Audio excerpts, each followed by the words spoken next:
Bonjour ou bonsoir, ici Retour à l'Ancien Monde. On est le 18 décembre, je reviens après ma quatrième censure sur YouTube parce que j'aborde un peu des sujets sensibles comme la politique, la société, l'économie, etc. Et là, je reviens pour dénoncer les dérives, plusieurs dérives, notamment sur les ovnis, les extraterrestres, blablabla, ils vont nous sauver, etc. Je m'en méfie. De toutes ces conneries-là, il faut s'en méfier, justement, parce que ces êtres, s'ils existent vraiment, on ne connaît pas leur réaction, on ne connaît pas leur comportement, ils peuvent être... ils peuvent s'avérer être gentils et puis finalement ce sont des escrocs, voire même des démons. Donc je m'en méfie et les gens devraient faire pareil. Et je tiens à dénoncer ça puisqu'il y a de plus en plus de chaînes, notamment je vais vous la montrer, une chaîne qui s'appelle La Vérité est ailleurs, que je soupçonne d'être le même gourou qui s'est fait appeler les Chroniques de Rorschach et qui est parti de YouTube parce que beaucoup de gens l'ont dénoncé, notamment moi.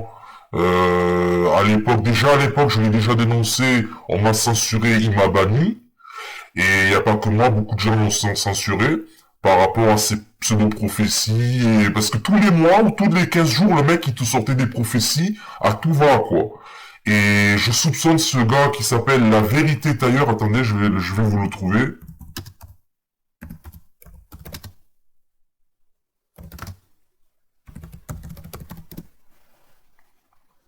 Voilà, c'est lui. La Vérité est ailleurs. Je soupçonne ce gars d'être le même gourou que cette personne qui s'est fait appeler les Chroniques de Rorschach. Et lui, il a des dérives pareilles, mais dans un autre délire qui est celui des ovnis et des extraterrestres. Et ouais, sa chaîne, il fait que parler de ça. Et il présente les extraterrestres comme des sauveurs, nos sauveurs qui vont nous sauver de tout, des guerres, des maladies, des famines. Ils vont nous apporter le bonheur. À l'entendre ce gogol là, ce trou du cul, à l'entendre, les ovnis et les extraterrestres, ils vont nous sauver.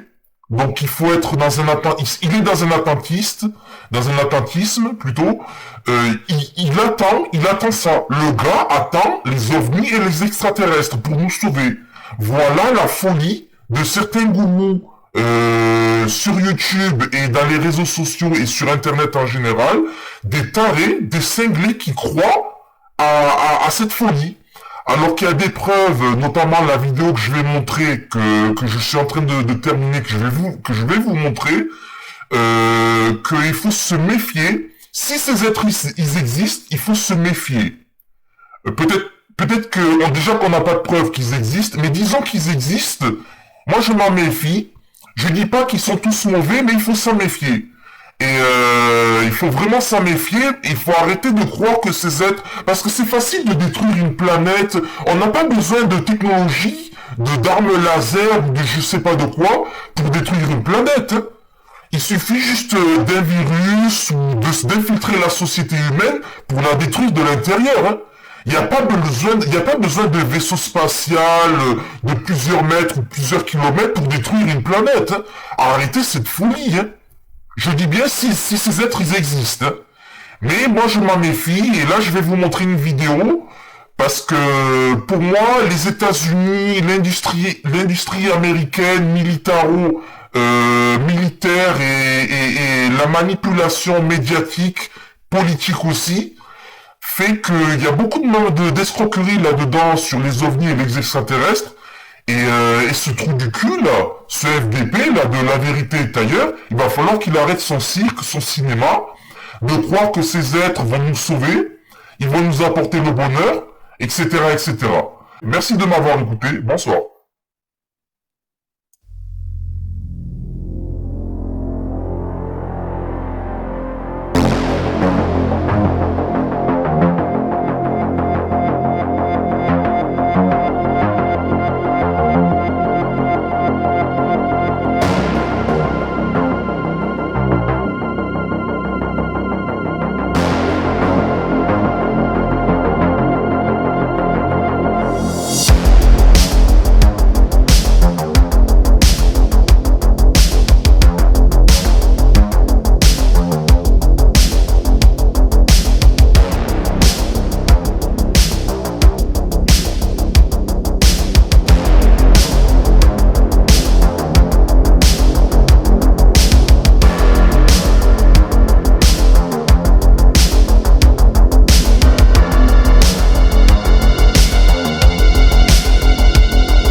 Bien, je vous remercie beaucoup pour votre présentation qui m'a fait bien plaisir parce que je vois que vous avez déjà une certaine notion du problème.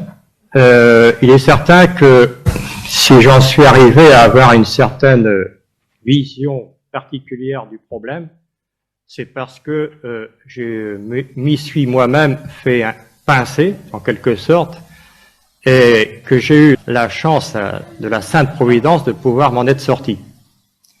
Parce que le phénomène OVNI, tel qu'on le présente généralement par les médias, il est totalement faux, parce que justement ce phénomène s'ingénie à se présenter pour ce qu'il n'est pas. À partir de lui, d'ailleurs, il y a eu l'émergence d'un mythe extraterrestre, alors que le phénomène OVNI est totalement étranger au problème de la vie extraterrestre.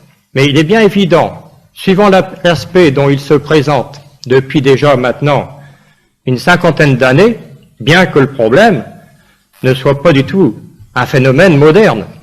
Le phénomène OVNI s'est présenté sous des aspects totalement différents depuis la plus haute antiquité. En vérité, je me demande même si son point de départ depuis la Genèse. C'est-à-dire que l'histoire des OVNI, suivant la conviction que j'en ai, et puis bon, je m'en expliquerai un peu plus à la suite de mon exposé, j'ai bien l'impression qu'effectivement le problème des OVNI remonte à la genèse de la création dans ce qui est contenu de la séduction d'Adam et Ève, où le serpent génésiaque dit « vous serez comme des dieux ». En vérité, depuis ce temps-là, le phénomène qui a changé de forme ne cesse pas de dire toujours « vous serez comme des dieux » si vous suivez notre exemple. Je m'explique un petit peu. Les dieux d'hier sont en quelque sorte les extraterrestres d'aujourd'hui avec lesquels on essaie encore de recommuniquer d'une certaine façon en utilisant des techniques occultes. Ces techniques occultes sont également très anciennes. Elles ont été l'apanage de certains groupes d'initiés parmi les civilisations les plus anciennes égyptiennes, mésopotamiennes, etc., de Syrie, enfin toutes les anciennes, et surtout l'Égypte. Et ces techniques occultes étaient réservées à une caste d'initiés qui, par cet intermédiaire, prétendaient obtenir des pouvoirs des dieux qui sont les extraterrestres d'aujourd'hui. Par ces pouvoirs, ils se les réservaient pour eux-mêmes en produisant des prodiges le plus spectaculaires possible pour montrer leur puissance. Ces phénomènes qui ont un très grand pouvoir de suggestion et de fascination sur les esprits disent toujours la même chose lorsqu'on analyse les messages qui se transmettent par leur intermédiaire, qu'on nomme les contactés. Les contactés, ce sont des personnes qui prétendent être en relation avec les extraterrestres. Alors ceci est une vaste mascarade parce que l'extraterrestre, pour moi, n'existe pas. C'est un véritable montage que, justement, ces entités ont présenté de telle façon de nous tromper sur ce qu'ils sont réellement et sur leur véritable intention. Alors, les messages qui ont été obtenus en analysant tous ceux qui prétendent, à la suite d'une initiation, d'être en relation avec les extraterrestres, dit en peu de choses près ceci. Nous sommes du ciel, nous sommes les fils de Dieu, vous pouvez aussi devenir comme des dieux, c'est-à-dire comme nous, puisqu'ils se prétendent être les extraterrestres, les dieux d'hier. Car nous sommes tous de nature divine, la rédemption est donc en vous, vous serez comme des dieux. Alors là, on trouve une singulière résonance avec tout ce qui se dit au sein du mouvement du New Age, c'est-à-dire que tout ceci concourt dans la déification de l'être. C'est-à-dire que donc nous sommes, si on respecte leur message, on serait supposé de nous passer de la rédemption et de pouvoir nous déifier par les moyens des connaissances que ces dieux-là nous apportent, par l'intermédiaire de leurs initiés. Voilà un petit peu en gros comment ça se présente, mais c'est beaucoup plus complexe que cela. Car le phénomène, s'il existe depuis un très lointain passé, bon, c'est qu'il y a certainement un but, et ce but, il demeure caché, secret. En analysant le phénomène, on s'aperçoit qu'il évolue par stades successifs au cours des âges, et qu'il semble régir à un plan occulte, et qui part donc de la Genèse depuis la chute, et qui se terminera certainement au temps de l'Apocalypse de Saint Jean, par le triomphe du Christ et de l'Église. Si on regarde les Écritures, il y a quand même une certaine concordance avec tout ce qu'on peut récolter du phénomène qui se présente actuellement à nous par l'intermédiaire des ovnis. Mais l'étape décisive, si le phénomène est très très ancien qui remonte à la chute, l'étape décisive dans l'aboutissement de ce plan commence avec les ovnis depuis l'après-guerre en 1945, c'est-à-dire qu'il y a donc 50 ans. Si vous voulez que, disons que je donne un aperçu assez complet du phénomène, ça va demander un certain temps parce que il est très complexe. Je suis obligé donc de m'aligner sur une certaine ligne conductrice. Alors je le présenterai sous ses aspects les plus connus, c'est-à-dire, comme monsieur tout à l'heure l'a présenté, les aspects physiques, on a parlé des traces, on verra pourquoi on n'obtient pas de pièces à conviction matérielle. Donc ces aspects physiques, psychiques, spirituels et pour terminer, eschatologiques. Alors donc comment a surgi le phénomène? Il faut que, pour qu'on le comprenne, que je brosse une rétrospective assez brève. À travers les âges, la forme dont il se présente est totalement différente. Le phénomène des ovnis, d'une façon moderne, a surgi après la fin de la Seconde Guerre mondiale, c'est-à-dire depuis 1945. On l'a su longtemps après que le phénomène ovni avait déjà eu des échos dans certaines presses en Amérique du Nord notamment, à la suite de certaines rumeurs disant que il y aurait eu certains crashs d'ovnis par exemple au Nouveau-Mexique, aux États-Unis, et qu'on aurait recueilli donc des êtres humanoïdes, c'est-à-dire d'une ressemblance plus ou moins rapprochée avec nous. Mais ces rumeurs n'ont rien donné de vraiment concret parce que c'est demeuré secret. Là, je ne peux pas trop rendre crédible de telles informations. Mais 1945, ça a été aussi la période où il y a eu des expériences nucléaires, enfin les premières explosions nucléaires, malheureusement sur Hiroshima et Nagasaki. Je dis cela parce que le phénomène ovni est surgi en masse, il s'est du moins présenté dans la presse tout de suite après. Alors, si bien que à l'époque, on a pensé que c'était les explosions nucléaires qui avaient alerté les intelligences, enfin des créatures possibles de nos plus proches planètes du système solaire. Mais il faut rappeler quand même, à ce temps-là, on ne connaissait pas grand-chose sur nos propres voisines. En vérité, c'était le 24 juin 1947 que pour la première fois, le phénomène s'est fait connaître au public. Le 24 juin 1947, c'est quand même pas n'importe quelle date, parce que le 24 juin, c'est la fête de la Saint-Jean-Baptiste. Or, comme on sait que Saint Jean-Baptiste a été le précurseur du Christ, c'est quand même assez curieux de voir que les ovnis se sont fait connaître dans la presse du monde entier cette date-là, quand on sait qu'ils sont eux-mêmes précurseurs du Nouvel Âge. Et je dirais même de l'Antichrist. Car lorsqu'on a étudié le phénomène en profondeur, on s'aperçoit que c'est à cela qu'il nous mène.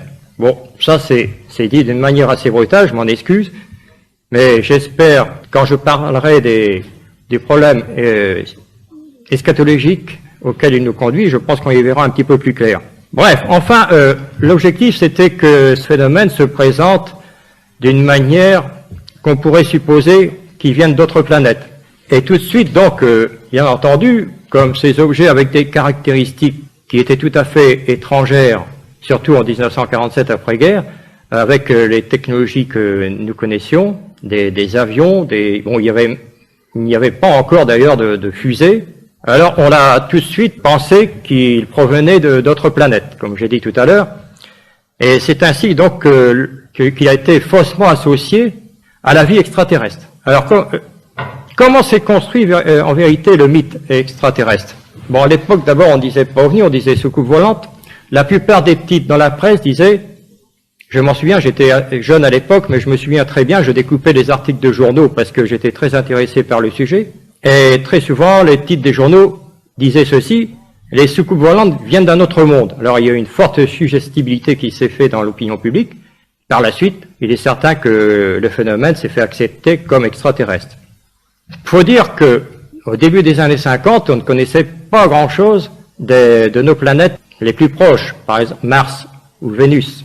On n'avait pas encore lancé de sonde dans l'espace, puisque c'était, si je me rappelle bien, 4 octobre 1957 que la première sonde, qui était d'ailleurs soviétique, a été lancée dans l'espace. Et elle n'a pas été bien loin, je crois qu'elle a été une altitude de 800 km. on ne pouvait pas encore savoir exactement s'il y avait la vie sur Mars ou sur Vénus. Si bien que certains journaux d'ailleurs parlaient de martiens qui venaient nous envahir. Vénus, on n'en connaissait pas grand-chose parce que bon, elle était enveloppée souvent de nébulosité. Mars, on pensait qu'il y avait des martiens parce que l'astronome Schiaparelli avait détecté des sortes de lignes qui partaient des pôles et qui traversaient, disons, les méridiens, jalonnaient les méridiens de la planète. Alors on pensait qu'il y avait une pénurie d'eau, d'ailleurs, et que donc les Martiens avaient essayé de puiser au pôle pour pouvoir l'irriguer sur leur planète. Alors on en était là au début des années 50. C'était vraiment sérieusement comme ça qu'on voyait les choses. Alors si bien que les journaux parlaient de Martiens, on parlait pas encore d'extraterrestres, on parlait de Martiens. D'ailleurs, l'année 1954 a vu en Europe du Nord, en France en particulier, un véritable déferlement de tous ces objets non identifiés. On les voyait pas seulement dans le ciel, on les voyait également au sol pour la première fois, chose stupéfiante, avec des créatures qui sortaient de ces objets-là et qui faisaient quelques petits tours, ramassaient quelques cailloux, quelques échantillons, et repartaient aussi vite, quoi. Comme si que donc des astronautes venant d'ailleurs avaient soudainement découvert notre planète à la suite de notre manifestation technologique due aux expériences nucléaires, et comme si qu'on les avait alertés, et que donc ils venaient, supposant de Mars ou de Vénus, et tiens, il y a de la vie intelligente sur Terre. C'est quand même assez étrange qu'on ait pu penser ça, parce que bon, pour des engins supposés dotés de telles prouesses technologiques, il y a très longtemps qu'ils auraient dû le faire. Mais curieusement, cette idée s'est installée dans les esprits parce que, bon, en 1950, on était quand même pas si avancé que maintenant dans la connaissance scientifique, astronomique, et ça demandait encore quelques années pour pouvoir vérifier si cette thèse a été vraie ou fausse. Or, bien sûr, par la suite, avec les sondes spatiales, on a tout de suite compris qu'il y avait impossibilité qu'il y ait là des créatures intelligentes qui nous envoient des véhicules spatiaux pour voir si chez nous c'était peut-être mieux que chez eux. Ou alors peut-être censé nous envahir, parce que Mars, par exemple, il y avait des problèmes d'eau. Alors, mais je me souviens, étant jeune à l'époque, ça avait quand même beaucoup suggestionné les consciences, et pour certaines personnes comme moi intéressées à la question, on était presque convaincus qu'on était tout près d'une invasion martienne. Voilà, ça c'était donc aux alentours des années 54, 55, c'était un peu le climat psychologique qui régnait à cette époque-là au sujet de ces phénomènes. Tout ceci, on le verra à la fin, lorsque j'aurai avancé un peu plus dans le domaine de ces phénomènes. Cela faisait partie d'un vaste spectacle, quoi. Alors donc, qui pouvait orchestrer cette mise en scène? Je ne vais pas m'avancer tout de suite avant que je vous parle des aspects physiques, que j'y reviendrai tout à l'heure, en parlant des problèmes psychiques que ces phénomènes engendrent. Il y a une chose que j'ai remarquée, j'ai oublié de vous dire, une chose essentielle, c'est que m'étant intéressé à la question, je pense avoir été un des premiers adhérents d'une des premières commissions d'enquête et d'études sur ces sujets, justement en 1954, puisque bon, le phénomène avait complètement, illusionné en quelque sorte, et comme je voulais en savoir davantage, il existait en France et peut-être même en Europe une commission d'enquête privée sur les soucoupes volantes qui a été créée en 1951, et je pense que j'en étais un des premiers adhérents parce que à cette époque-là, il n'y avait pas beaucoup de personnes qui osaient s'en occuper parce qu'on était un peu mis à l'index, parce que ça faisait pas du tout sérieux. Et on se retrouvait donc à une trentaine de personnes dans une salle à Paris pour en discuter, sans oser en parler dans notre entourage. Je dis cela parce que, à la suite, un certain concours de circonstances, beaucoup plus tard, a fait que, en 1972, j'ai moi-même repris cette commission, la direction de cette commission d'études, sans me préoccuper de ce que mon prédécesseur avait pu recueillir comme élément d'information. Bon, c'est-à-dire des témoignages, d'observations, etc. J'ai repris absolument tout à zéro. J'ai mis au point une structure d'enquête avec à peu près 500-600 enquêteurs, chargés de ramasser les témoignages, peut-être aussi recueillir les éléments de traces d'atterrissage. Et très curieusement, chaque fois où nous avions installé un comité d'enquête dans certaines régions, alors qu'il ne s'y passait rien. D'un seul coup, c'était complètement envahi de phénomènes.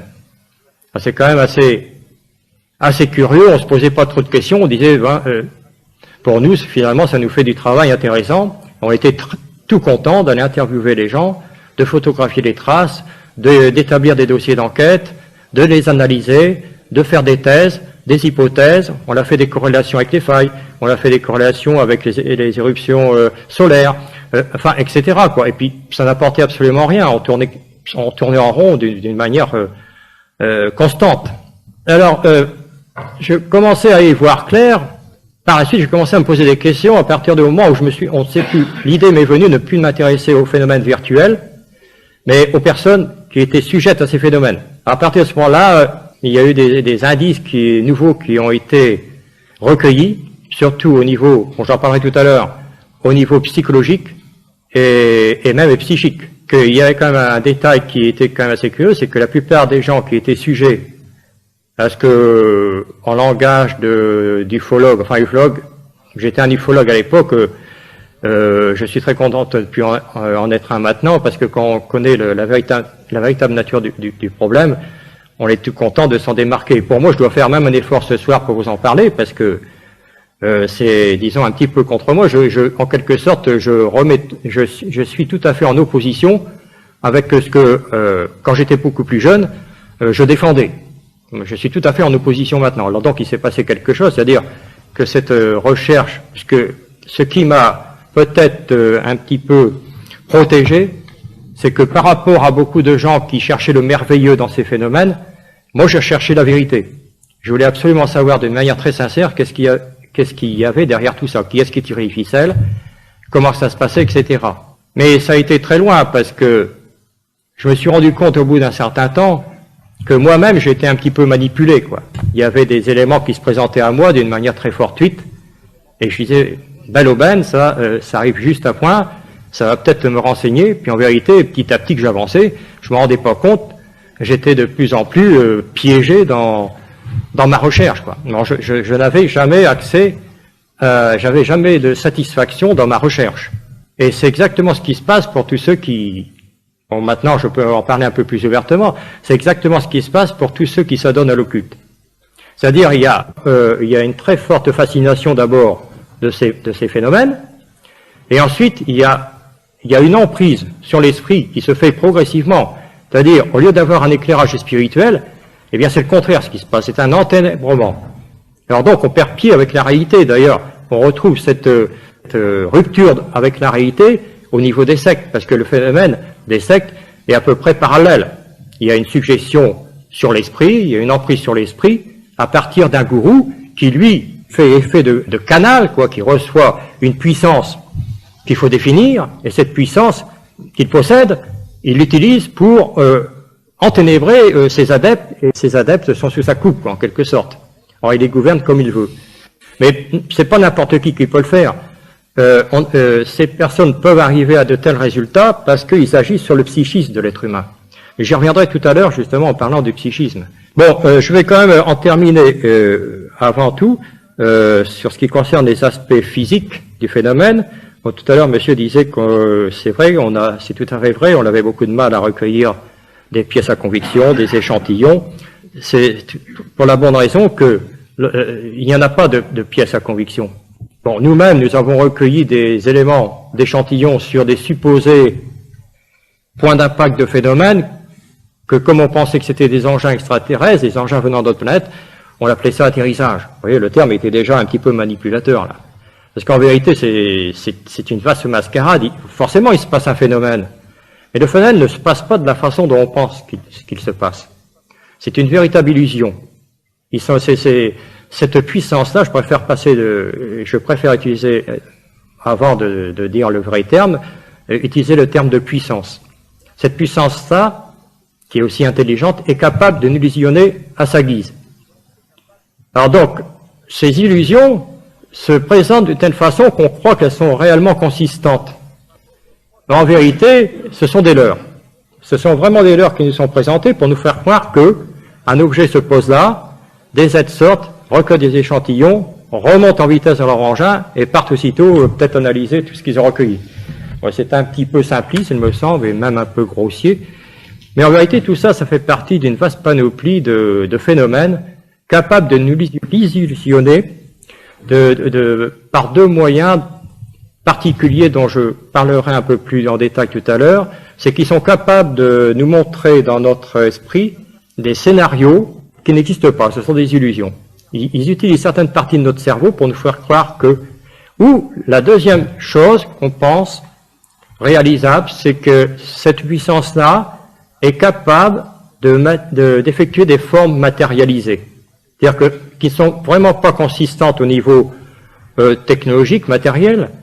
D'ailleurs, on l'aurait certainement retrouvé, comme a dit monsieur tout à l'heure, des éléments. Bon, parce que c'est aussi assez curieux que si ces engins sont technologiques, qu'ils soient infaillibles aussi. Parce que bon, il y a quand même, on l'a répertorié quand même, depuis le temps que ça dure, des dizaines de millions de cas d'observation, et jamais il y a eu de panne, jamais il y a eu d'incident, jamais on a pu recueillir quoi que ce soit. Forcément, parce que le phénomène n'est pas vraiment technologique, c'est pas des engins tôles avec des rivets, des boulons, etc. Ce sont simplement des formes matérialisées qui se présentent comme si c'était des engins bien solides. Je ne dis pas qu'il n'y ait pas quelque chose de parfaitement matériel, mais temporairement. C'est-à-dire qu'il y a une matérialisation qui s'effectue d'une manière très brève, et ensuite dématérialisation. C'est vrai parce que nous avons, parmi les recueils du matériel photographique, etc., je me souviens d'un film qui montre qu'à un certain moment, on voit un objet bien défini, quoique, je dois dire, les objets sont toujours soit lumineux, et s'ils se présentent sur une forme matérialisée, ils sont flous. Je mets au défi absolument mon ami Georges Menguer, qui est ici, qui est notre représentant en Suisse de la commission de recherche sur ces phénomènes, que maintenant, bon, on ne recherche plus ces phénomènes, mais notre tâche maintenant, c'est en connaissant un petit peu plus, on essaye d'avertir les personnes qui se font attraper par toutes ces illusions-là, quoi. Parce qu'il y en a toujours. Eh bien, monsieur Menguer, donc, absolument me confirmer que parmi les centaines de photos qui nous sont passées entre nos mains, ça a toujours été des éléments flous, soit des éléments lumineux, une masse lumineuse, soit une masse matérielle, enfin se présentant semi-matérielle, mais floue. On ne voit jamais de structure proprement dite, vous voyez, ce qui montre que quand même, ce qui est flou est quand même aussi suspect de toute façon, parce que si c'était vraiment des engins d'une structure bien définie, technologique, avec des êtres qui en connaissent un peu plus que nous, je ne vois pas pourquoi ils se cacheraient, se présenteraient pas un petit peu plus à nous, parce que, au contraire, ça serait dans leur intérêt de montrer qu'ils viennent d'autres planètes. Mais c'est pas le cas. Donc, ils sont capables, ces objets-là, d'apparaître, de disparaître, de se décomposer, de se recomposer, et de changer de forme même en cours de manifestation. C'est-à-dire, par exemple, on voit un objet rond, d'un seul coup, on voit qu'il devient tubulaire, ou ça devient un triangle, etc. Alors donc, il y a une transformation de forme qui se fait en cours d'évolution. Et d'autre part, bien souvent, on voit des objets qui se présentent, bon, suivant une masse lumineuse, et soudainement, cette apparition s'éteint comme un écran de télévision. Alors, c'est pas l'objet qui s'en va comme ça, qui disparaît dans le lointain à l'horizon, non. C'est, bien souvent, des témoins m'ont dit, un objet est apparu, je l'ai parfaitement vu, puis d'un seul coup, je l'ai plus vu. Il a complètement disparu, comme si il s'était éteint, quoi. Alors, c'est bien ce qui montre quand même qu'il y a autre chose, et que le phénomène répond plutôt du domaine de la magie, paraît par enchantement, que donner une explication par le mode technologique. Ils sont donc capables, ces objets-là, d'immatérialité et de matérialité à la fois. J'ai un autre témoignage qui me revient à l'esprit tout de suite, qui montre aussi que ces objets sont capables de prouesses absolument phénoménales et qui pourraient absolument pas effectuer ces prouesses-là s'ils étaient vraiment technologiques. Je me souviens qu'un ami, qui avait travaillé sur les champs de tir d'expériences atomiques au Sahara, qu'avant les expériences, me disait-il, les ingénieurs filmaient au théodolite des objets qui tournaient au-dessus du champ de tir alors que c'était tout à fait secret et que donc personne ne pouvait savoir à l'avance quand aurait lieu l'explosion. Ces objets étaient quand même là. Et au moment de l'explosion, au moment où la boule de feu de l'explosion se développe, les objets ont été vus fonçant carrément dans la boule nucléaire, et ce qui est totalement impossible, quoi. Aucune matière ne peut résister à une chose pareille. Mais si on conçoit que ces objets ne sont pas vraiment matériels, tout s'explique. Vous voyez? Alors, c'est pour ça que j'aborderai plutôt dans ce sens que ce ne sont pas des objets vraiment matériels. Ils sont capables de matérialisation, ils sont capables également de nous illusionner, mais à ce moment-là, on comprend mieux le phénomène. D'autre part, on l'a vu également, pas toujours dans le ciel et sur terre des phénomènes, on en a vu également dans la mer. J'ai recueilli des témoignages de certaines personnes qui étant sur un bateau venant de l'île de la Réunion et qui ont parfaitement vu un objet lumineux à bâbord du bateau venir sur le bateau, traverser le dessus du bateau et ressurgir de l'autre côté à tribord. Mais alors, quand je les ai questionnés, ils m'ont dit, mais on n'a pas vu de remous, on n'a pas vu de bouillonnement, on n'a pas vu de sillage, on n'a rien vu de tout ça. Ce qui paraît quand même assez difficile à concevoir quand si c'est un objet technologique. Mais encore une fois, ça peut s'expliquer si ces phénomènes sont des phénomènes d'illusion, quoi. Alors, dans ces conditions, on conçoit très bien que les scientifiques ne s'intéressent pas à la question et qu'ils ont un certain dédain de pouvoir analyser ces phénomènes-là. Ils n'ont pas la possibilité de l'étudier scientifiquement, parce que si c'est des phénomènes qui ont plus recours à la magie, il n'y a pas de consistance. Et aucun scientifique n'a osé s'avancer dans ce terrain marécageux jusqu'ici. Bon, je dois dire aussi que le phénomène n'est pas constant, bien entendu. On voit pas de ces phénomènes-là tous les jours. Il est épisodique, il se présente périodiquement à certaines époques, mais il est toujours quand même présent. L'autre hypothèse qui a été suggérée, est-ce qu'il s'agit d'armes secrètes, etc., je ne pense pas que ça soit pensable, parce que le phénomène, comme je l'ai dit tout à l'heure, il est très ancien, il a apparu d'une forme moderne après la guerre, il y a une certaine, il se module en fonction en quelque sorte de nos croyances et de notre technologie, quoi. Il est capable également de mimétisme. Mais si c'était des armes secrètes, depuis le temps que ça dure, je crois qu'il y aurait quand même eu des fuites qui nous auraient renseigné, et humainement parlant, ça semble pas non plus possible. D'autant plus que le phénomène a été vu à travers les âges, et il y a très longtemps, sous des apparences plus conformes à la croyance de l'époque. Et il se métamorphose, justement, suivant les époques. Et de tout temps, si on fait également des recherches sur les chroniques anciennes, on s'aperçoit que de tout temps, il y a eu des signes qui ont apparu dans le ciel. Au Moyen-Âge, en Occident, on voyait pas des objets comme on voit maintenant d'une forme moderne, de disques, etc., d'apparence métallique ou lumineuse. On voyait surtout des genres de comètes, des torches, des flammes, des croix, des lances, des dragons, des lunes, des soleils, etc. Les chroniques de l'époque rapportent tout ça. En 1608, par exemple, a été recueilli dans les archives de la ville de Nice un témoignage qui relate qu'il y a eu un combat dans le ciel entre deux personnages qui se livraient une bataille entre eux au-dessus de la mer de Gênes et Marseille, je crois.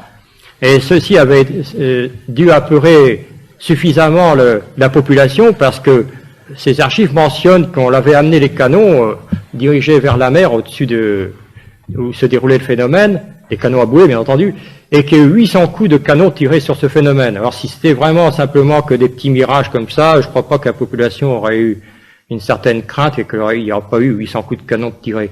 Alors, vous voyez, c'est quand même assez inquiétant, parce que quand on voit des phénomènes comme ça, il y a de quoi forcément se poser des questions. Je dois dire aussi d'ajouter que au cours de ces phénomènes que je viens de relater, là, de 1608, il y a eu des pluies de sang qui se sont opérées, qui ont justement laissé présager à la population que des événements de mauvais augure pourraient se produire. Au XVIIIe siècle, d'une manière plus rapprochée, changement de forme de nouveau de ces objets-là, on aperçoit surtout des ballons mystérieux qui allant contre le vent, et laissant entrevoir des espèces d'amarres d'encre qui tombaient de ces ballons-là. Ça encore, ça a été recueilli dans des vieilles chroniques. Donc je pense pas que les gens de cette époque-là auraient inscrit dans ces chroniques-là des choses qu'ils n'auraient pas vues. Mais ce que je voulais dire à ce sujet-là, c'est que le phénomène prend donc une consistance en fonction de ce qu'on connaît, quoi, de l'époque. Et c'est donc seulement au début du XXe siècle qu'on a encore aperçu une autre catégorie d'objets, surtout au cours des années 1896 et 1897. Bon, c'était la fin pratiquement de la marine à voile, et on commençait à voir apparaître maintenant la machine à vapeur, quoi. Alors, qu'est-ce qui s'est passé? Eh bien, très curieusement, des journaux de l'époque relatent l'apparition d'espèces d'objets qui tenaient à la fois du bateau constitué de roues à aubes, et en même temps qui tenaient de l'aéroplane. C'était donc à l'époque de la découverte de la machine à vapeur qui mettait fin à la marine à voile. Donc là encore, il y avait un mimétisme assez curieux d'un mariage entre un bateau et un aéroplane. Enfin, l'aéroplane n'était pas encore là. Mais c'était l'apparence de ces objets-là. On chronique d'ailleurs de l'époque les appelait bateaux aériens. Et ce qui est très curieux, c'est que aussi pour la première fois, c'est qu'on a parlé de personnages qui descendaient de ces objets. Des personnages habillés non pas à la forme qu'on les a aperçus à l'époque moderne, c'est-à-dire habillés de scaphandre ou pas de scaphandre, parce que bon, en 1969, on allait mettre le premier pied sur la Lune. Donc, par anticipation, ces objets se présentaient de cette façon-là, de manière à accoutrés comme des astronautes. Mais là, bon, on n'était pas encore arrivé là, en 1896, bien entendu. Et bien, tout simplement, les personnages étaient habillés comme les gens de l'époque, qu'on l'a aperçu. Oui, c'est quand même assez curieux. Mais donc, il y a quelque chose qui semble nous singer, en quelque sorte, nous modeler en fonction de ce que nous sommes, de connaissances, et qui nous connaît parfaitement. Donc, il y a quelque chose de beaucoup plus puissant derrière tout ça. Je voulais dire, donc, pour conclure, pour passer à un autre aspect du problème, que le phénomène s'adapte à notre technologie en la singeant grossièrement. Voilà ce que je voulais dire. À l'époque moderne, après-guerre, les ovnis modernes, disques lumineux ou d'apparence métallique, on pensait donc avoir affaire à des engins spatiaux. Alors donc, je résume, le mythe extraterrestre apparaît, et ensuite il y a des scénarios, des mises en scène, apparition de créatures d'aspect humanoïde, atterrissage, recueil d'échantillons. Les humanoïdes apparaissent parfois d'une manière robotique, d'allure rigide, marchant comme des robots, ou parfois, encore plus inquiétant, sous aspect animal, et même des fois reptilien. On l'a aperçu, et c'est là que ça nous éclaire un peu plus, c'est qu'on l'a aperçu, c'est dommage, je n'ai pas apporté ces documents, mais on l'a aperçu des êtres qui tenaient vraiment de l'animal, avec des oreilles pointues, il n'avait rien de l'apparence réellement humaine. Est-ce qu'il peut exister des humanités capables d'abriter des créatures pareilles et sachant piloter des engins aussi extraordinaires? Ça paraît totalement aberrant. On retrouve toujours cet aspect grossier, qui n'est pas précis, flou, qui est beaucoup plus proche du côté de la singerie, et plus proche au niveau humain de l'animal que de l'être humain lui-même. Alors vous voyez, on commence là à cerner un petit peu le phénomène, non plus sous son apparence, mais sur ce qu'il cache réellement sous sa véritable nature. Donc tout ceci, ce sont des leurres. Enfin, ces leurres ont été construits réellement par l'intelligence qui se trouve derrière. Parce qu'il semblerait que ces phénomènes ne sont jamais que des intermédiaires d'une intelligence qui est très supérieure, je dirais même certainement à la nôtre, parce que pour faire ces réalisations magiques-là, il faut vraiment une intelligence quand même très forte. Elle nous connaît beaucoup mieux que peut-être nous connaissons nous-mêmes. Bon, là, je m'avance peut-être un petit peu. Mais, pour vous dire réellement comment le phénomène, en vérité, depuis de très longtemps, se déploie devant nous, en se moquant un petit peu de nous, parce que vraiment, il n'y a pas de respect dans cette attitude-là. On nous prend presque pour des êtres inférieurs, des êtres qui, eux, se prétendent de nature supérieure, des êtres venant de planètes beaucoup plus avancées, en nous considérant presque comme des rats de laboratoire. C'est pas tellement plaisant pour nous. C'est un peu se moquer de la créature humaine. Alors, ça ne tient pas, vous voyez, cette explication extraterrestre telle qu'on nous le présente généralement. Et malheureusement, les médias abondent totalement dans ce sens-là. Jamais on a essayé d'approcher le problème d'une autre façon, comme j'essaye de le faire ce soir. Chaque fois, d'une manière médiatique, bon, maintenant un petit peu moins, mais vous avez certainement vu pendant un certain temps les émissions mystères de la télévision. Ceci a fait beaucoup plus de mal que de bien, parce que qu'est-ce que ça a produit? Ça a produit une curiosité encore beaucoup plus étendue sur ces problèmes-là, pas seulement sur les ovnis, mais pour tout ce qui concerne l'occulte.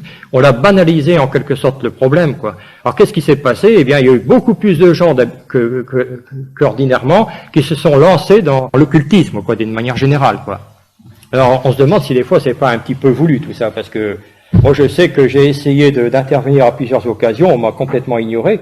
Alors, j'ai l'impression que bon, c'est peut-être beaucoup m'avancer à dire ça, mais fonction de ma propre expérience, j'ai bien l'impression qu'on ne veut pas qu'on aborde le problème sous sa véritable dimension, et qu'on désire plutôt laisser l'opinion publique un petit peu dans le flou, de pas trop l'inquiéter, quoi. Parce que c'est vrai que le problème est inquiétant. Si on en parle vraiment, ça serait peut-être même malsain, les gens commenceraient à se poser des questions, d'autant plus que... Et puis comment voulez-vous aussi que les autorités, aussi bien civiles que militaires, comme je sais que pendant un certain temps, ils ont récolté suffisamment d'informations, parce qu'ils ont quand même des moyens beaucoup plus étendus que les moyens privés, ne connaissent pas, du moins à un certain échelon, la véritable nature du phénomène, mais ils ne peuvent pas en parler. Parce que comment voulez-vous qu'on reconnaisse des phénomènes qui n'ont pas qui nous échappent complètement et qui n'ont pas véritablement de matérialité? Il faudra reconnaître qu'il y a quelque chose qui tient pratiquement du domaine surnaturel, quoi. Alors ça, c'est pas faisable. Ça heurte complètement notre rationalité, quoi. Ces phénomènes irrationnels heurtent notre rationalité. Alors il y a des blocages. On peut pas véritablement en parler. C'est pour ça que je soulignais sur le thème de la fichette que c'est les raisons pourquoi on ne peut pas vraiment aborder la question telle que j'en parle actuellement, parce que le véritable éclairage qu'on peut avoir, c'est à partir justement de l'éclairage de l'esprit, quand cette force-là est une force d'aveuglement, une force d'enténébrement de l'esprit. Alors donc, ce n'est pas par les ténèbres eux-mêmes qui vont nous éclairer. Il faut essayer d'obtenir un certain discernement, et le discernement ne peut s'effectuer que par l'esprit. Il y a encore beaucoup de choses à dire. J'ai oublié de parler des bruits. C'est intéressant à noter parce que quand il y a eu des bruits enregistrés au cours de ces manifestations, des créatures qu'on a perçues, ça n'a jamais été un langage vraiment audible, un langage par exemple qui pourrait être modulé, quoi, peut-être dans une langue inconnue, mais enfin qui se rapproche quand même de certaines articulations. Là, non, pas du tout. Quand on a recueilli des bruits de ces créatures, ça a été des grognements, des sifflements, des aboiements, des altercations violentes, etc. Et il y a un parallélisme assez flagrant, et là on découvre tout de suite le poteau rose, c'est qu'il y a un parallélisme assez flagrant avec les bruits qu'on a recueillis au cours des exorcismes. Bruit effrayant, hennissement de chevaux, klaxon d'auto, claquement de porte, rire sarcastique, sanglots, roulement de tonnerre, etc. Quand on connaît les sphères du curé d'Ars, bon, on voit quoi on a à faire. Vous voyez, là, maintenant je crois que on commence à entrevoir la véritable nature du phénomène. Quant à l'attitude des humanoïdes, là aussi, elle est tout à fait conforme à l'aspect diabolique. Indifférence aux témoins, totale indifférence. Parfois, ils ont un air moqueur, ricanement, étonnement, faisant un semblant de curiosité lorsqu'ils aperçoivent un témoin. Parce que je pense que même quand des objets sont vus de très près, que ce n'est pas par hasard, quoi. C'est assez fortuite. Ils savent très bien qu'il y a un personnage qui est dans son champ, par exemple, et qu'ils vont jouer leur petit cinéma, quoi. Alors forcément, le témoin va aller raconter ça, les journaux vont s'en saisir, et puis voilà, ça va faire le tour de tous les journaux, quoi. Et le tour aura été joué. Les odeurs aussi, des odeurs ont été très caractéristiques qui ont été recueillies au cours de certaines manifestations. Odeur de soufre, d'ozone, odeur infecte, insupportable. Et c'est pas toujours le cas, lorsqu'on constate qu'il y a ces odeurs. Alors là, c'est encore le signe quand même d'une manifestation très caractéristique des manifestations diaboliques. Les humanoïdes, bon, j'en ai parlé, bon, j'ai encore quelques mots à dire. Il y a des catégories, il y a autant de catégories qu'on veut, quoi. Hein. Je me souviens qu'on avait essayé de cataloguer les différents types d'humanoïdes, puis on s'est aperçu qu'il y en avait tellement que c'était pas possible, quoi, de cataloguer. Il y avait toutes les formes possibles. Alors, il faudrait supposer à ce moment-là, si c'était extraterrestre, qu'ils viennent de multitudes de planètes, quoi, de différentes races, et c'est absolument aberrant.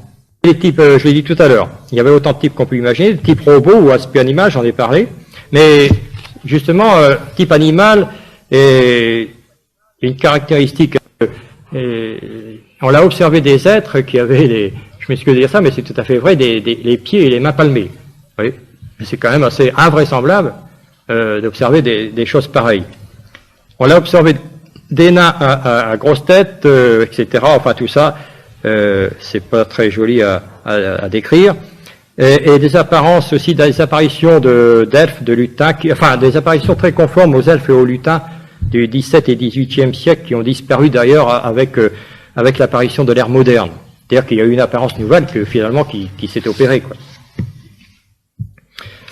Bon, ceci dit, donc, j'en terminerai avec tout l'aspect physique du phénomène tel qu'il se présente. C'est pas la peine de rentrer dans les détails. Je crois que c'est assez consistant pour décrire un petit peu la façon dont se présente le phénomène à nous. C'est cet aspect physique. Les ovnis ont aussi une action de puissance. Je l'ai dit tout à l'heure, de suggestion et de fascination sur l'esprit. C'est-à-dire qu'il y a une sorte d'emprise psychique sur l'esprit. Et ceci s'apparente tout à fait très bien également avec les phénomènes paranormaux. Les personnes qui ont été sujets à des manifestations rapprochées d'OVNI, en général, voient dans leur environnement le déploiement de phénomènes paranormaux. Maintenant, j'ai des personnes qui, bon, par nos publications, on dévoile un petit peu l'aspect du problème. J'ai des personnes qui me téléphonent pour se confier un petit peu des problèmes auxquels ils sont sujets. À partir d'un phénomène OVNI, eh bien, il y a toute une section de manifestations paranormales qui se déroulent dans leur environnement. Bon, par exemple, des apparitions d'entités, des phénomènes paranormaux du genre lévitation, poltergeist, c'est-à-dire poltergeist, déplacement d'objets sans intervention humaine. Ce qui montre qu'il y a une parenté entre tous ces phénomènes. Je me souviens, il fut un temps, j'avais dit que j'avais fait un rapprochement entre les phénomènes OVNI et les phénomènes paranormaux, et on s'était moqué de moi parce qu'on lui avait dit comment voulez-vous expliquer un phénomène par un autre phénomène. Mais c'est pas du tout ça, c'était que je voulais montrer que les phénomènes OVNI étaient comparables aux phénomènes paranormaux, capables de manifestations magiques, d'apparaître, disparaître, de se produire d'une manière tout à fait inconcevable pour nous, quoi, sur l'aspect physique. C'est ça que je voulais souligner. Ces phénomènes, finalement, sont proches de l'ancien spiritisme. D'autant plus que certains personnages, des êtres comme vous et moi, prétendent être en relation avec les extraterrestres. Au contraire, quand on s'y attentionne un peu plus près, c'est là qu'on s'aperçoit qu'il y a une relation de cause à effet. Parce que les contactés, bon, ça c'est un terme qui a été donné par ceux qui s'intéressent aux ovnis, contactés, sous-entendu, extraterrestres. Mais en vérité, le contacté, qu'est-ce que c'est? Ben, c'est ni plus ni moins qu'un médium. Parce que, bon, au début, il y a une rencontre rapprochée avec un phénomène OVNI, et par la suite, le phénomène OVNI n'est plus indispensable, mais la personne, elle reçoit des sortes de messages dans son mental, se prétend à partir de ce moment-là être en relation de pensée avec les créatures extraterrestres. Et ça, ce phénomène est tout à fait réel. C'est intermédiaire donc avec des esprits. Bon, si on transpose ce phénomène extraterrestre à ce niveau-là, les contactés, c'est ni plus ni moins que des médiums qui sont en rapport avec la même puissance que que ceux qui trompent d'une manière par les esprits. Nous vivons dans une société matérialiste qui fait que ces problèmes-là, on n'ose pas trop en parler aussi ouvertement que je le fais ce soir, mais si on va voir un petit peu dans les pays, par exemple, d'Amérique du Sud, au Brésil en particulier, j'ai eu la possibilité d'y séjourner pendant un certain temps, d'étudier certains phénomènes sur place. Bon, qu'est-ce qu'on constate? On constate, par exemple, au Brésil, il y a 80 à 85% de la population qui s'adonne à la macumba. Bon, la macumba, qu'est-ce que c'est? Eh bien, c'est tout simplement de la magie, ils se mettent en relation avec les divinités, qui sont ni plus ni moins que les créatures démoniaques du même type que la mascarade des ovnis. C'est exactement la même chose pour moi. Mais là-bas, on en parle vraiment. Donc, d'une manière générale, si on regarde l'arbre aux fruits qu'il porte, eh bien, le fruit des ovnis est mauvais. Hein. On sait très bien qu'un bon arbre porte de bons fruits. Ça, c'est la règle du discernement. Vous le reconnaîtrez à leurs fruits. Dans Luc chapitre 6, verset 43. Ou encore dans Saint Matthieu, chapitre 12, verset 34, qui nous éclaire, c'est par son fruit qu'on reconnaît l'arbre. Alors, je vous lis, le fruit des ovnis est donc mauvais. Dans certains cas de manifestation, il y a des rayonnements qui sont jetés sur le personnage, qui le paralysent, il est jeté à terre. Il y a aussi toute une quantité de troubles psychiques qui se déclarent à la suite de certaines manifestations d'ovnis, et même de marquages physiques, des empreintes, sortes de stigmates. Bon, je pourrais citer des cas, mais enfin, à quoi bon? Tout ça ne peut pas nous amener bien loin. Mais il y a surtout, et ça c'est beaucoup plus grave, viol du cerveau, de la conscience, il y a viol psychique. C'est cette puissance de manipulation des ovnis est capable d'intervenir à l'intérieur de notre cerveau. Il y a des scénarios qui sont effectués, scénarios grossiers d'enlèvement, de rap, etc. En vérité, ça n'existe pas. Ça n'existe que c'est simplement une sorte de cinéma paranormal qui se développe à l'intérieur du psychisme, quoi. Parce que ce qui est intéressant de savoir, lorsque des personnes approchent un phénomène, je dis pas, c'est pas tout le temps, mais dans certains cas, des personnes qui approchent le phénomène, d'abord, par exemple, un ovni lumineux qui se présente tombe dans l'inconscience, quoi. Quand ils reprennent conscience, ils s'aperçoivent d'abord qu'il s'est écoulé beaucoup plus de temps que la normale. Certains spécialistes de ces questions-là, américains surtout, ont eu l'idée d'inoptiser ces personnes pour voir un petit peu ce qu'ils allaient dire dans cet état d'hypnose. C'est à partir de ce moment-là que se sont dévoilés les scénarios d'enlèvement. En état d'hypnose, qui lui pose des questions, raconte tout un scénario qui a été enlevé, qui a été examiné à l'intérieur de l'OVNI, qu'on lui a fait peut-être des analyses de sang, etc. Enfin, tout ça, c'est une véritable mascarade parce que ça n'a jamais eu lieu. Ça a été un scénario qui a été inscrit dans le cerveau de l'être humain et qu'on a recueilli de cette façon-là. Mais ça n'a aucune crédibilité parce que quand on hypnose quelqu'un, la personne qui est hypnotisée peut raconter tout un scénario qu'on lui a mis dans le cerveau, quoi, qui n'a jamais existé, en vérité. Mais c'est certainement comme ça que ça doit se passer. Parce que même un hypnotiseur est capable de faire ça, c'est-à-dire d'agir dans l'inconscient de l'être humain, de lui inscrire une fausse réalité, on ne s'en souviendra plus, mais on pourra le retrouver en replongeant en état d'hypnose et va raconter tout ce qu'on lui a incrusté, quoi, dans le cerveau, quoi. On peut faire tout ce qu'on veut. Donc l'objectif finalement de tout ça, là, parce que bon, on pourra en parler pendant des heures, ça ne nous apporterait pas grand-chose. Je voulais simplement vous dresser un petit aperçu de ce qu'était réellement le phénomène OVNI, d'une manière tout à fait différente de ce qu'on en parle généralement. Finalement, l'objectif poursuivi, c'est de semer la confusion dans les esprits et aussi d'enténèbrement, quoi. Une discipline aussi est née, c'est une sorte de croyance qui s'appelle l'ufologie, qui n'est pas bonne non plus. Je me reproche d'en avoir fait partie pendant un certain temps parce que j'ignorais carrément la véritable nature du phénomène. Parce que l'ufologie, finalement, ceux qui se spécialisent dans ces domaines-là, deviennent des promoteurs et propagateurs du mythe ovni et extraterrestre, quoi. Donc ça va dans le mauvais sens. Pour nous amener tout ça à croire à une civilisation soi-disant supérieure d'origine extraterrestre en exerçant des singeries grossières et qui place en quelque sorte la créature à la place du créateur. Finalement, le phénomène OVNI, comme il s'est manifesté au début des années 50, c'est qu'il aura été en quelque sorte précurseur du mouvement New Age. Parce que, à partir des OVNI, eh bien, il y a eu une porte qui s'est ouverte sur toutes les anciennes techniques occultes du paganisme, mis sous le boisseau jusqu'ici, qui étaient réservées que pour une minorité de sectes, sociétés secrètes, etc., qui utilisent ces moyens-là pour se mettre en relation avec ces entités. Alors, d'un seul coup, tout ceci est sorti de l'ombre, puis il y a une floraison extraordinaire de toute une littérature sur toutes les techniques possibles de l'occultisme.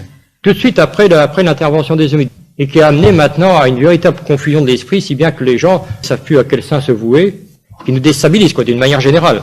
Ça peut nous sembler inquiétant de parler de toutes ces questions-là, moi-même je m'en excuse, mais il me semble qu'il est quand même bon de pas ignorer ce problème, afin tout simplement de s'en préserver, parce que il est certain qu'il y a des astuces qui sont assez pernicieuses et qui nous empêchent d'y voir clair, suivant certains artifices, et qui font que des doctrines occultes se banalisent et que tout le monde pense que c'est tout à fait innocent, et puis ça conduit finalement à perdre l'individu sur le plan de sa propre identité spirituelle, parce que bon, au lieu de monter, il descend carrément dans les abysses les plus profonds, des abysses infernaux. Il y en a même de plus en plus, malheureusement, des personnes qui ont trafiqué un petit peu avec tout ça et qui sont complètement déstabilisées, qui ont perdu complètement pied avec la réalité, quoi, et qui vivent dans une autre réalité. Le danger, il est d'ordre spirituel, il n'est pas autrement. C'est finalement de perdre l'individu dans la partie la plus noble qu'il possède, c'est son esprit, quoi. Comme cette intelligence ne peut pas intervenir directement au niveau de l'esprit, parce que bon, l'esprit c'est quand même la partie la plus importante de l'être humain, alors ils ne peuvent pas y toucher. Alors qu'est-ce qu'ils font? Ils biaisent d'une certaine façon, ils essayent d'atteindre notre psychisme par l'inconscient, le subconscient. Comme c'est la partie la plus fragile de l'être, des sens, etc., donc avec action suggestive, de fascination, etc., le plus grand tort qu'on a, c'est de justement attentionner. C'est là qu'on se fait avoir. Ces phénomènes ont été quand même prévus d'une certaine manière dans certains écrits bibliques, surtout de l'Apocalypse. Et puis il y a certains messages. Je pense que en tant que catholique, vous connaissez le message de la Salette, de Mélanie Calva, etc. Eh bien, dans son message, elle rapporte exactement tous ces phénomènes. Il y a une correspondance assez frappante entre l'Apocalypse, par exemple, verset 9, où il est relaté que le cinquième ange, et où il est question d'une étoile qui tombe du ciel, procède à l'ouverture du puits de l'abîme, en correspondance avec un certain passage du message de la Salette. Je vais d'abord vous citer le passage de l'Apocalypse de Saint Jean, qui s'y rapporte. L'ouverture du puits de l'abîme, c'est-à-dire, bon, le puits de l'abîme, qu'est-ce que c'est? C'est l'enfer, quoi. Et il se leva du puits une fumée d'une grande fournaise. De cette fumée s'échappe sur la terre des sauterelles, et il leur fut donné de nuire aux hommes qui n'ont pas le sceau de Dieu sur leur front. Il leur fut donné de les tourmenter. Elles ont leur tête l'ange de l'abîme, Apollon. Or, Apollon, ça c'est une divinité grecque du panthéon des dieux grecs. C'est certainement correspondant au Lucifer judéo-chrétien, quoi, parce que il y a des correspondances lorsqu'on s'y attentionne un petit peu plus, et peut-être même le prince de la puissance de l'air. Il y a une analogie assez frappante qui est avec un certain passage de saint Paul à ce sujet-là. Bon, alors maintenant cette vision de l'Apocalypse trouve, donc je le disais, une singulière résonance avec le message de la Salette Mélanie Calva en 1848 qui dit « En l'année 1864, Lucifer avec un grand nombre de démons seront détachés de l'enfer, donc là, du puits de l'abîme, hein, c'est la correspondance, ils aboliront la foi peu à peu, et même dans les personnes consacrées à Dieu, ils les aveugleront d'une telle manière. Ils auront un très grand pouvoir sur la nature. Il y aura des églises pour servir ces esprits, c'est-à-dire les sectes occultes, les sectes sataniques, etc. Des personnes seront transportées d'un point à un autre par ces esprits mauvais, parce qu'ils ne seront pas conduits par le bon esprit de l'Évangile. C'est tout à fait justement dans le phénomène ovni, ça on le constate. Il y a des personnages qui, à la suite d'une confrontation d'un phénomène ovni, se sont retrouvés, d'abord ils sont tombés inconscients, lorsqu'ils ont repris leur sens, se retrouvaient à un endroit totalement différent de l'endroit initial où ils étaient. Et c'est qui correspond parfaitement à ce que dit le message de la Salette. Ils seront transportés d'un lieu à un autre par ces mauvais esprits parce qu'ils ne seront pas conduits par le bon esprit de l'Évangile. Et il est dit également, une chose qui s'est accomplie, on ressuscitera des morts et des justes. Il y a maintenant des techniques électroniques qui permettent, tenez-vous bien, de pouvoir visionner ces entités, quoi. Cette technique s'appelle la transcommunication. Sur écran de télévision, on est capable maintenant de faire apparaître des spectres, quoi. Et ça, je peux vous l'assurer. Il y a des organisations qui répandent tout ça. Et quand j'ai essayé d'intervenir, c'est là qu'on voit qu'il y a une puissance, j'étais éjecté carrément. Et on voit qu'il y a une puissance derrière tout ça, quoi. C'est exactement correspondant également avec ce passage, on ressuscitera des morts et des justes. C'est ni plus ni moins que du spiritisme effectué avec des moyens modernes, électroniques.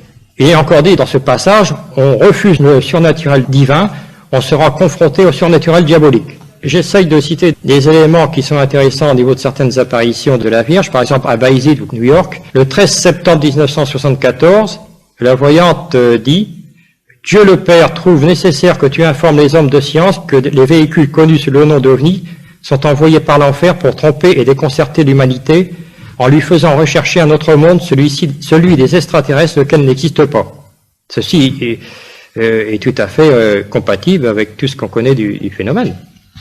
Le 28 septembre 1974, un autre message dit, et qui correspond au message de la Salette et également à l'Apocalypse de Saint Jean, du Puy de l'Abîme, de nombreux véhicules de l'enfer sont maintenant lancés sur le monde. Beaucoup d'hommes seront témoins de ce phénomène provenant de Satan. Ne vous laissez pas abuser, ces véhicules existent, mais ils sont un phénomène surnaturel provenant de l'abîme de Satan. Ils sont la manifestation des derniers jours de Satan pour troubler l'humanité et la remplir de désordre. Ceci qui est tout à fait correspondant avec le déferlement de toute une littérature qui est dit également dans le message de la Salette, les mauvais livres abonderont sur la terre. Actuellement, vous rentrez dans une librairie, il y a un rayon très spécialisé pour tout ce qui concerne l'ésotérisme et l'occultisme. Et tout ce qui était avant caché, qu'on n'osait pas diffuser, maintenant n'importe qui peut utiliser des techniques diaboliques pour se mettre en relation avec les démons. C'est absolument incroyable. Mais rentrer dans n'importe quelle librairie, c'est très rare si vous voyez pas un rayon de l'occultisme, quoi. Alors c'est à la portée de n'importe qui, quoi. Et ça déséquilibre les gens. Après, on s'étonne qu'il y ait un détachement de la foi chrétienne. Et forcément, vous savez que le pape Léon XIII a eu une vision où le démon demandait un sursis de 100 ans. Bon, si on fait 100 ans de plus, ça fait bien 1964, et c'est à partir de là. Les ovnis ont surgi au début des années 50, les ovnis modernes, quoi, à partir des années 60, et c'est suivi tout de suite après les ovnis, un déferlement de toutes les techniques occultes, quoi. Maintenant, c'est la banalisation. Si bien que plus personne n'en a peur, au contraire, moi je rencontre des jeunes qui demandent à être en contact avec les entités qui supposent être soi-disant extraterrestres, etc.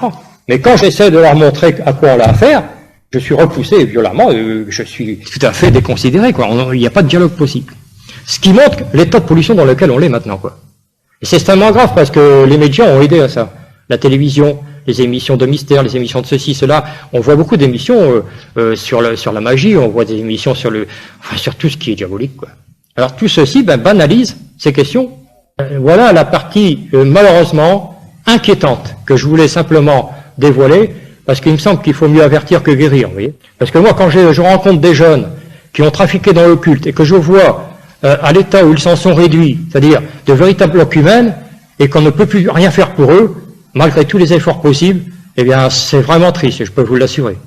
Bon, il y en a que j'arrive à récupérer, parce que maintenant, au but, c'est essayer. Bon, puisque ça a été mon chemin, je suis passé par ces mauvaises portes, j'ai pu m'en sortir par la Sainte Providence, je vous le dis sincèrement. J'étais vraiment aidé. Je ne pourrais pas être là ce soir pour vous en parler. J'ai compris maintenant que je suis passé par toutes ces étapes-là pour les comprendre et pouvoir essayer d'aider ceux qui maintenant s'y font attraper. Tous les semaines, j'ai 3-4 appels téléphoniques, des jeunes surtout, mais aussi des personnes moins jeunes, qui sont complètement piégées dans ces domaines-là, parce que bon, c'est tout répandu, et qui ne savent plus où ils en sont, ils ont perdu contact complètement avec la réalité. Connaissant le sujet, j'arrive à discuter à leur niveau, quoi. Alors, il y a une certaine confiance qui s'établit, et je sais qu'ils me cachent l'essentiel. Quand je leur montre que je connais le sujet, ils disent « Ah ben tiens, oui, s'il me dit ça, c'est qu'il connaît. » Parce que à ce moment-là, je dis « Mais vous avez fait ceci, vous avez pratiqué ceci, oui, c'est ça. » Ils lâchent le morceau, en quelque sorte. Et ils me disent exactement la source de leur problème qu'ils voulaient me cacher, au départ. Alors à partir de ce moment-là, tout dépend de la personne, si elle désire vraiment s'en sortir ou pas. Si elle a été un petit peu trop loin, il y a une irréversibilité qui s'est produite. Et je ne peux pas les ressortir, c'est pas possible. De toute façon, on peut les sortir qu'avec l'aide de Dieu, ça c'est certain, mais la plupart, il y a une chose aussi que j'ai oublié de dire, c'est que toutes les personnes qui s'adonnent forcément dans ces chemins tortueux, ce sont des personnes qui sont athées, qui ne sont pas croyantes et qui s'adonnent à l'occultisme, quoi, forcément, quoi. Sinon, ils ne le feraient pas, de toute façon, c'est certain. Alors voilà, c'est la partie inquiétante. Je sais que c'est difficile d'en parler, et que moi, personnellement, je refuse de faire de conférences publiques, parce que, d'abord, je suis pas conférencier, et d'autre part, les derniers essais que j'ai faits, c'était l'année dernière, monsieur Georges Wenger était avec moi, à Strasbourg, je me suis fait piéger parce que j'avais été invité dans un groupe pour donner une conférence, pas sur les ovnis, d'une manière générale, sur la séduction de l'occulte, quoi. Et puis bon, j'ai constaté que la personne qui m'avait invité, elle était dans l'esprit du New Age. J'avais été déjà mis au parfum parce que le titre de l'affichette que j'avais demandé de faire, c'était « Vous serez comme des dieux ». Alors curieusement, je constate que tout a été changé. Je m'étais posé des questions, puis tout de suite j'ai eu la réponse, parce que, alors forcément, il y a eu des réactions violentes, vous comprenez, après coup, quoi. Parce que elle m'a avoué recevoir une instruction à partir d'un maître asiatique. Elle a été enseignée par la lumière universelle. Vous savez, on emploie tous les mots qu'on veut. Certains vont parler de conscience cosmique, de conscience universelle, de conscience christique, qui n'a rien à voir avec le Christ, bien entendu. C'est le Christ intérieur, c'est d'ailleurs l'introspection du soi oriental, etc. Il est bien certain que, à partir de ce moment-là, on sait à quoi on a affaire. Il y a tant à dire. Si vous voulez, moi, vous pouvez me poser aussi des questions. J'y répondrai avec plaisir, parce que, disons, en fonction de ce que j'ai dit, ça permet déjà peut-être d'aborder un certain débat. Je ne sais pas, c'est vous qui voyez, sinon... Voilà.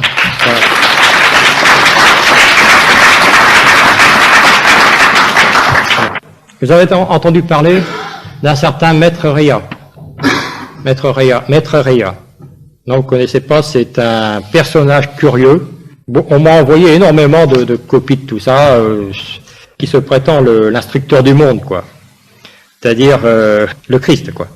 Et c'était forcément un faux Christ, quoi. Mais ce personnage vivrait actuellement dans une communauté asiatique à Londres, et il serait capable d'apparaître, de disparaître un peu partout sur le globe. Je ne sais pas si vous en avez entendu parler. Moi, je trouve qu'il faut être assez prudent, parce que bon, s'il a été hautement initié à cette doctrine diabolique, il possède certains pouvoirs, certainement. Moi, je pense pas que ce soit l'antéchrist, parce que pour que ça soit l'antéchrist, il faut quand même qu'il y ait un pouvoir autrement que ça. Il faut qu'il y ait le pouvoir politique, il faut qu'il y ait le pouvoir religieux, etc. Parce que l'antéchrist, je pense que ça va dans le sens du nouvel ordre mondial, gouvernement mondial, la religion universelle. Et qui est-ce qui peut diriger ça? Certainement pas un être humain ordinaire. Déjà, quand on voit ce qui se passe en politique un peu partout, on a du mal à maintenir les ficelles. Alors, il faut que ce soit quelqu'un qui ait quand même des capacités, disons, paranormales en quelque sorte, quoi. Il faut qu'il soit investi par l'esprit de Satan, il faut le dire carrément. C'est ça l'antéchrist. Alors, bon, ce personnage est, à mon avis, un des antéchrists, quoi. Et qui prépare le véritable antéchrist. Bien sûr. Ah, quand c'est tout justement, vous faites bien de souligner le contraire. Vous avez dit un mot clé, là. Un mot clé.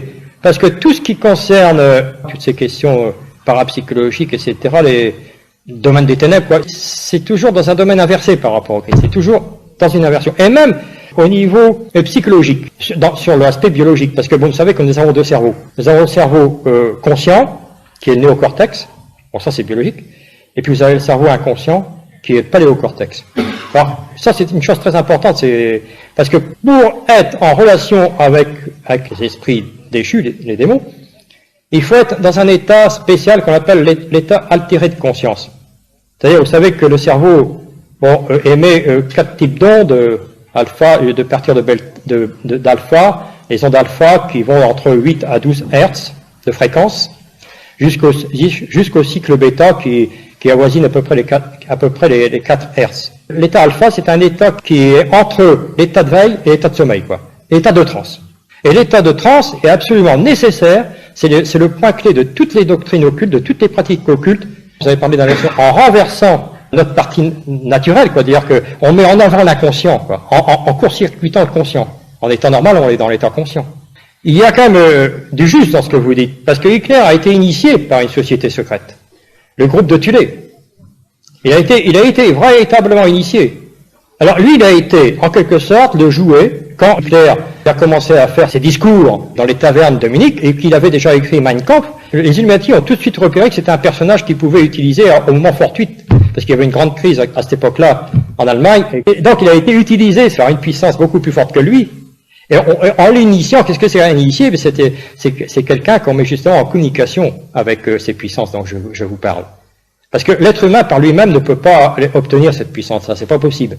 Je parlais de l'état de transe, vous m'avez interrompu, mais c'était très important, parce que l'état de transe qui utilise l'inconscient en renversant, en déconnectant le conscient, en mettant l'inconscient en avant, à partir des ondes alpha du cerveau, ça débouche sur une certaine résonance vibratoire qui met en relation directe avec cette puissance-là. Ce qui veut dire que cette puissance a un niveau vibratoire, d'une certaine manière. Si on se met en résonance avec cette puissance-là, il y a une relation qui se fait. Et la personne qui possède cette puissance, c'est pas elle qui le possède. C'est l'entité qui, en quelque sorte, par l'état de transe, l'incorpore. C'est très proche de l'état de possession, ça.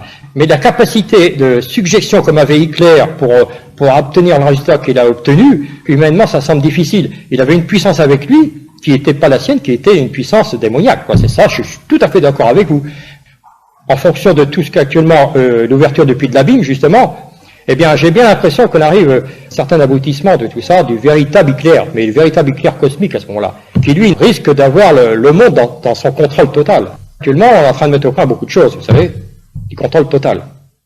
Dans l'Apocalypse, il est indiqué que, par exemple, il y aura un marquage et que ceux qui auraient ce marquage ne pourraient ni acheter ni vendre. Je sais que par des correspondants américains qu'on l'a accédé déjà à ce qu'on appelle les puces électroniques qui sont capables d'être incorporées dans la peau de l'être humain. C'est tellement minuscule, ce qu'on appelle le microchips. Je ne veux pas trop parler de toutes ces questions-là, mais c'est tout à fait réel, quoi. On arrive progressivement, étape par étape, vers un contrôle de l'être humain. Et c'est extrêmement grave, parce que Dieu nous a donné le don de liberté. Là, on s'avance sur le règne de l'Antéchrist, quoi. Maintenant, on arrive à un point où on vit tous les mêmes choses en même temps, quoi, grâce aux télécommunications, etc. Donc, on va vers la mondialisation de tout, quoi. Et qu'est-ce qui peut tenir un pouvoir comme ça? Ben, à mon avis, ça ne peut être que l'Antéchrist, quoi.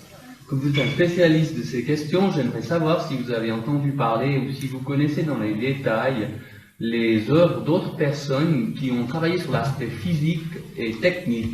J'ai rencontré plusieurs livres, dont un ici qui m'a vraiment surpris par un auteur australien qui écrit en anglais et qui s'est prétendu américain, mais d'origine... Stone Exactement, voilà. Je connais, oui. Alors, et la conspiration cosmique, vous l'avez lu? Oui, je connais ça depuis 5 ans à peu près. Bon, parce que des fois je suis appelé, bon, plus maintenant, je ne veux plus faire tout ça maintenant, mais il y a quelques années, j'étais appelé un peu partout pour faire des conférences, participer à des congrès, etc. Et j'étais appelé au Canada pour faire des conférences à Montréal et à Québec en 1984, je crois. Et c'est assez curieux ce que vous me dites, parce que, bon, j'avais fait un certain plan de conférence, j'arrive à Québec et je rencontre un certain Bernard Milot, qui lui, son titre de conférence était la conspiration cosmique. C'était pratiquement la conférence que moi je proposais. Alors c'est quand même, oui, des fois c'est des coïncidences assez curieuses. Mais j'ai vécu beaucoup de situations de ce genre-là. Alors justement, c'est là qu'est intervenu ce fameux Stan Deyo, parce que c'est lui qui a fait la traduction en langue française. C'était en anglais au départ. Ouais, c'est ça. Et donc c'était ce Bernard Milot que j'ai rencontré, que j'ai fait la conférence avec lui, et moi j'ai fait une partie, lui il a fait la seconde, quoi, parce qu'on faisait la même, sans le savoir. Comme quoi que des fois il y a des espèces d'aiguillages assez curieux, quoi.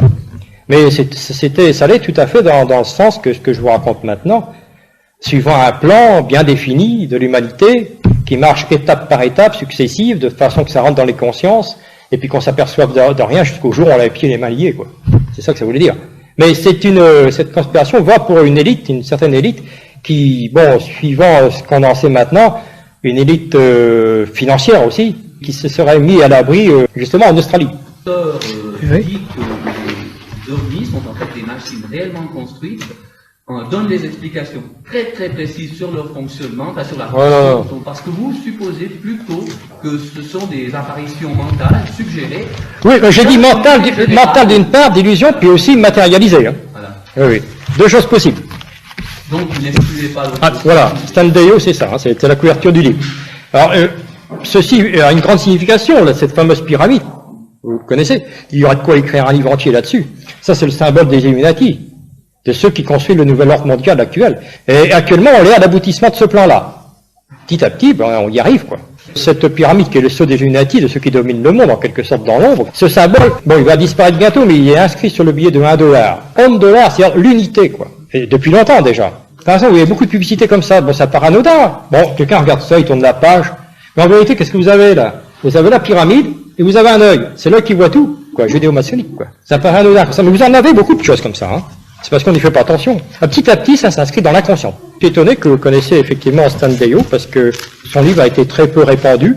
Moi-même, j'ai écrit un livre qui a été complètement retiré de la circulation parce que je suis obligé d'éditer, moi, à compte d'auteur, parce que je ne trouve pas d'éditeur, du fait que c'est irrecevable, et puis pour la plupart des éditeurs appartiennent à qui de droit, on sait, hein. Bon, moi, ce livre-là, un des rares livres que j'ai édité, j'ai fait éditer par des éditeurs. Bon, comme celui-ci, c'est la manipulation occulte, où je dis pratiquement ce que dit Stan Deyo, quoi. Ça a aidé beaucoup de gens. Alors, curieusement, le livre à peine en circulation, l'éditeur a été mis en faillite. Oui. Moi, on ne peut pas me réduire financièrement, je peux vous le dire tout de suite. Ah.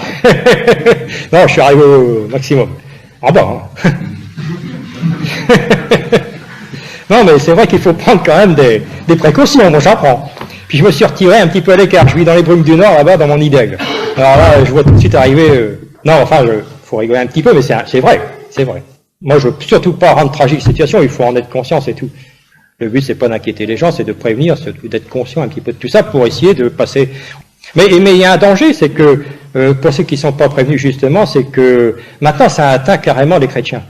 C'est-à-dire que on parle maintenant, par exemple, du yoga chrétien, du zen ceci, du zen cela. Alors, si on fait pas attention, ben oui, c'est pas dangereux, on peut toujours voir, et puis dès qu'on met le petit doigt, c'est le reste qui suit. Hein. Parce que ça marche degré par degré, c'est très subtil. Hein. Moi, j'ai connu beaucoup de gens qui étaient croyants, ils ont abandonné la foi à la suite de ça. De ce qu'on sait, c'est que si vous rencontrez dans l'entourage des gens qui se brûlent un petit peu à toutes ces questions-là, c'est de les prévenir, quoi. En disant, vite, fais marche in arrière, parce que tu risques de plus y revenir.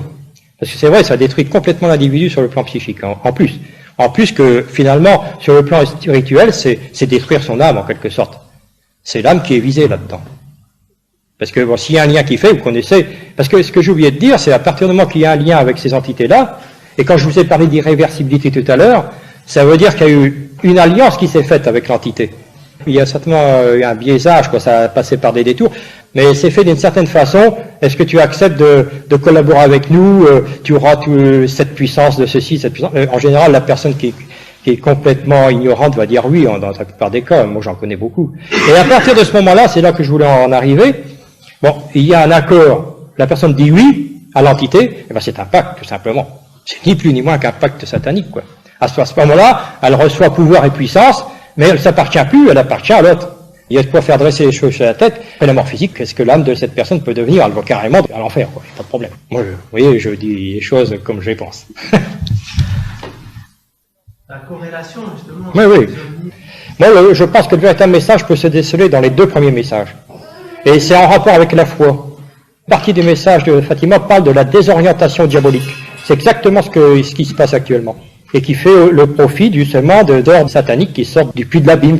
Et quand on sera arrivé au paroxysme de cette apostasie, il y aura certainement un renversement des valeurs. Actuellement, on banalise tout, quoi. On banalise absolument tout ce qui est néfaste, quoi. Et là, ça permettra à l'antéchrist d'intervenir parce qu'il sera sous les fausses valeurs, forcément.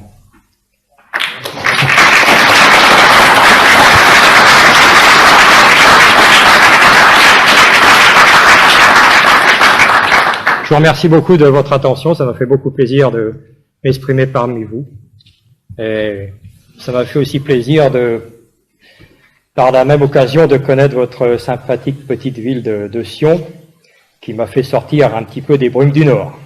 Ceux qui dans l'assistance peut-être sont un peu comme moi, perdus, en disant mais il y a bien des choses qui nous ont quand même un peu échappé dans l'explication que vous donnez, c'est pas si facile.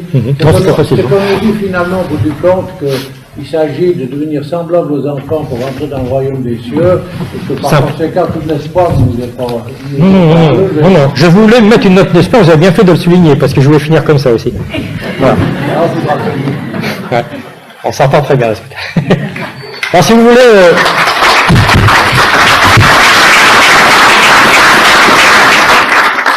Si vous voulez, bon, ceux qui veulent se documenter un peu, il y a un peu de documents à la porte, et je veux bien faire quelques signatures, si vous voulez, de bouquins, si vous voulez. Bon. Et ça nous aide parce que à éditer d'autres choses, quoi. Bon, c'est tout.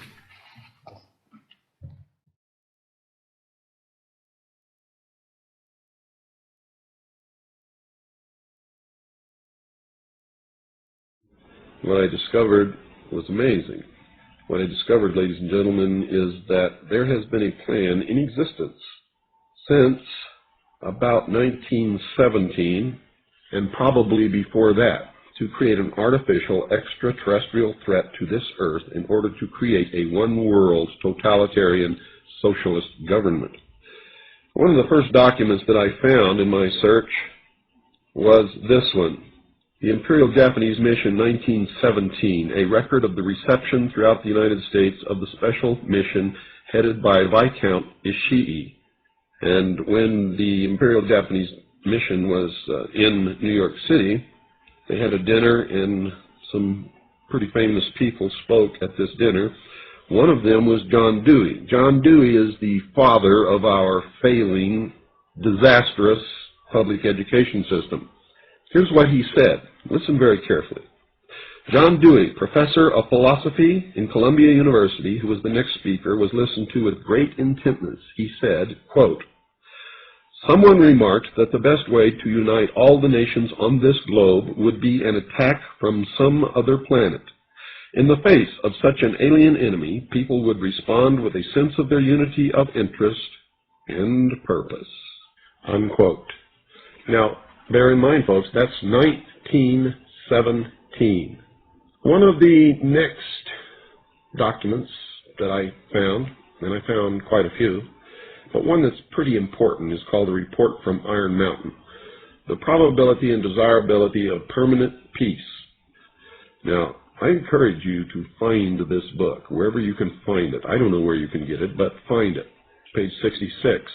Credibility, in fact, lies at the heart of the problem of developing a political substitute for war. This is where the space race proposals, in many ways so well suited as economic substitutes for war, fall short. The most ambitious and unrealistic space project cannot of itself generate a believable external menace. It has been hotly argued that such a menace would offer the last best hope of peace, etc., by uniting mankind against the danger of destruction by creatures from other planets or from outer space. Experiments have been proposed to test the credibility of an out-of-our-world invasion threat.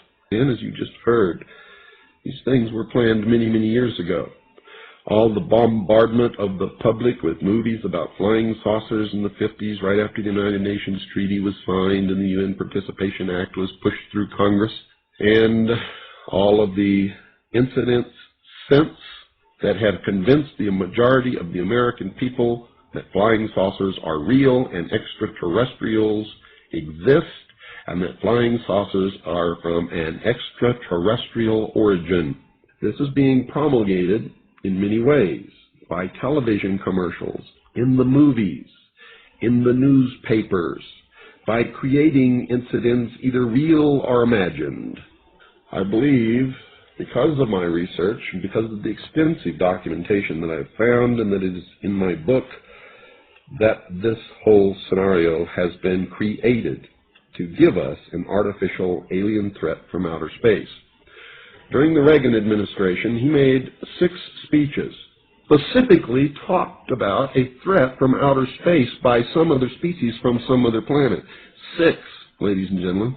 Why would the president repeat the same thing 6 times, tagged on to the ends of speeches by him?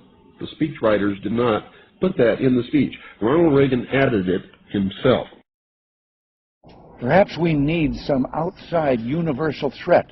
I occasionally think how quickly our differences worldwide would vanish if we were facing an alien threat from outside this world.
À un certain moment, il se rend compte qu'un ou plusieurs êtres sont dans la chambre, qu'ils s'approchent du lit ou se tiennent près de la fenêtre ou pas. Alors ils se sont décollés du lit, planés ou lévités vers la fenêtre en général. Si la fenêtre est fermée, ils la traversent, escortés par ces petits êtres. Le souvenir suivant que j'ai consciemment, un souvenir fragmentaire, c'est une étoffe blanche qui montait couvrir mes yeux et qui redescendait. Ensuite, j'ai senti quelque chose. Des petits coups de poing peut-être, ou un instrument qui tapait mon dos. C'est tout ce que je me rappelle. Et alors mon souvenir conscient après ça, c'est de tomber dans mon lit. J'aurais pu être tombée de je ne sais quelle hauteur, de 5 ou de 50 cm, ce qu'on voudra. Mais là j'étais consciente. Je me suis sentie tomber dans le lit.